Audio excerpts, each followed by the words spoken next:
आज हम सीखेंगे कंडीशनल सेंटेंस।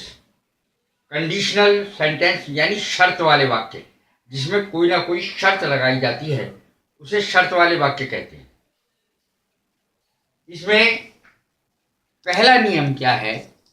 यदि शर्त प्रकट करने वाले वाक्य प्रेजेंट टेंस में हो, दोनों वाक्य शर्त प्रकट करने वाले, यानी एक तो यदि वाला सेंटेंस होगा या अगर, यदि या अगर उसमें लगा हुआ होगा, और दूसरा सेंटेंस होगा। दो सेंटेंस होते हैं इसमें।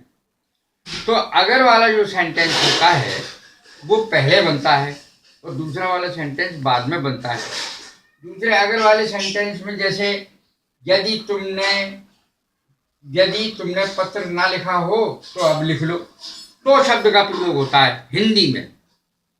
लेकिन अंग्रेजी में कभी भी तो की अंग्रेजी नहीं बनती।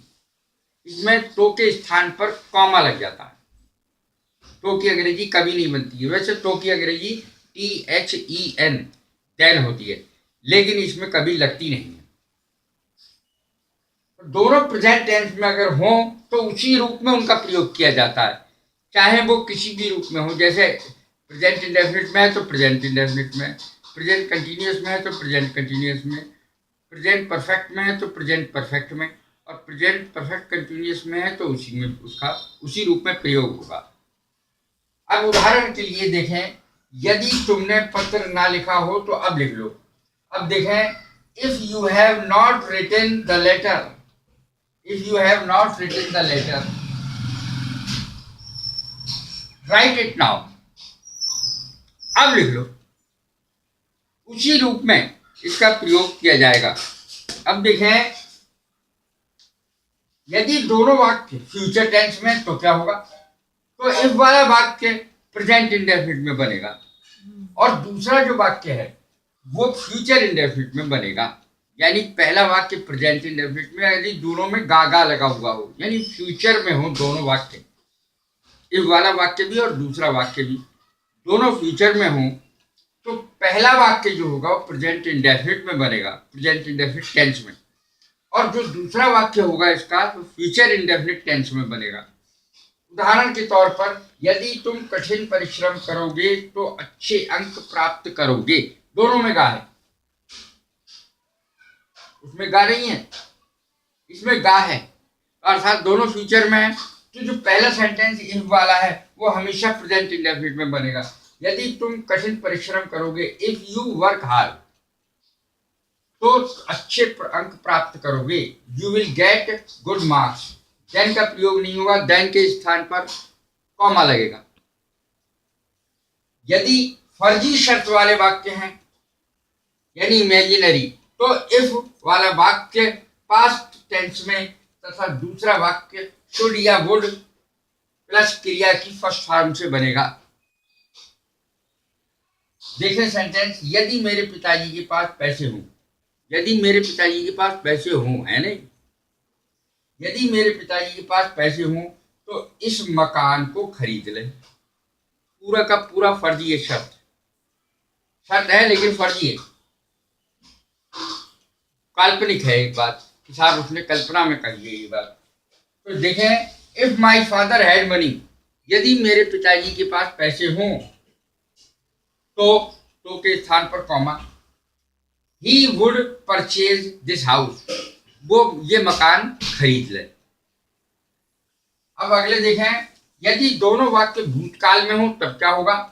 तो इफ वाले वाक्य को पास्ट परफेक्ट तथा बाद वाले वाक्य को वुड हैव प्लस क्रिया की थर्ड फॉर्म के द्वारा बनाया जाएगा। जैसे, यदि तुम कठिन परिश्रम करते तो अच्छे अंक प्राप्त कर लेते। If you had worked hard, past perfect tense है, if you had worked hard, और इसको बनाया जाएगा वुड हैव प्लस क्रिया की थर्ड फॉर्म से, you would have got good marks, तुम अच्छे अंक प्राप्त कर लेते। अब उससे अगला सेंटेंस देखिए, काश, काश महात्मा गांधी जीवित होते। ये काश शब्द का इस्तेमाल है, ना कि कोई शर्त है। काश की अंग्रेजी बनेगी वुड दैट, इसको आई विश से भी बनाया जा सकता है, आई विश। हम वुड दैट से बना रहे हैं यहाँ पर, वुड दैट, काश महात्मा गांधी वर अलाइव, काश महात्मा गांधी जीवित होते। काश की अंग्रेजी बनेगी वुड दैट, काश महात्मा गांधी जीवित होते, would that Mahatma Gandhi were alive. इसमें वर का प्रयोग किया गया है, जबकि महात्मा गांधी एक वचन है, लेकिन वर का प्रयोग किया जाएगा होते, होते के लिए वर का प्रयोग किया जाएगा। अब देख ले अगला सेंटेंस, वो है अनलेस का। अनलेस का अर्थ होता है जब तक ना, जब तक कि ना। इसमें अनलेस के साथ कभी नॉट का प्रयोग नहीं होता, अनटिल के साथ कभी नॉट का प्रयोग नहीं होता, उसमें खुद ही अन लगा हुआ UN.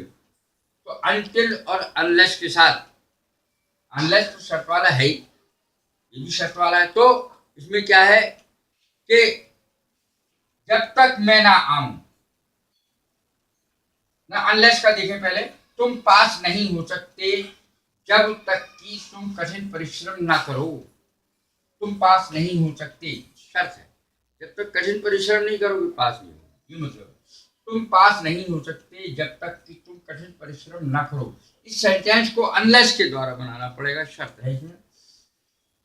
You can not pass, you can not pass, unless इसके बाद लगेगा। तुम पास नहीं हो सकते जब तक कि नहीं तुम कठिन परिश्रम करते।